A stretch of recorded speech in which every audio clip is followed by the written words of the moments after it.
పేదల శ్రేయస్సు కోసం టీఆర్ఎస్ ప్రభుత్వం అనేక సంక్షేమ పథకాలు అమలు చేస్తుందని రాష్ట్ర రవాణా శాఖ మంత్రి పువ్వాడ అజయ్ కుమార్ పేర్కొన్నారు.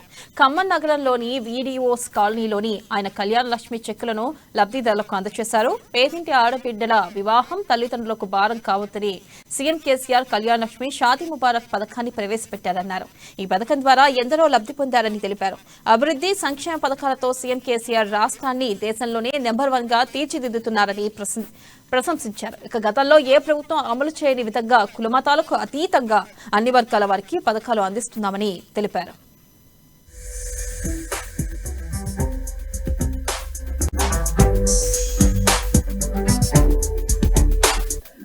ఈ రాష్ట్రంలో ఆడపిల్లల పెళ్లిళ్ళకి అయ్యే ఖర్చులో కొద్దో గొప్ప ఆర్థిక భారాన్ని ప్రభుత్వం భరించాలని ఉద్దేశించుకొని కేసీఆర్ గారు దేశంలో ఏ రాష్ట్రంలో కూడా అమలు చేయని ఒక వినూత్నమైన కార్యక్రమం ఈ కళ్యాణ లక్ష్మి షాదీ ముబారక్ కార్యక్రమాన్ని మన రాష్ట్రంలో ప్రవేశపెట్టి ఇప్పటికీ దాదాపు మన రాష్ట్రంలోని 12 లక్షల మంది ఆడబిడ్డల పెళ్లిళ్ళకి ఆర్థిక సహాయ సహకారాలు అందజేసి కేసీఆర్ గారి నాయకత్వంలో మొట్టమొదట ఈ కార్యక్రమం మొదలుపెట్టినప్పుడు ఇచ్చిన డబ్బు 51,000 రూపాయలు.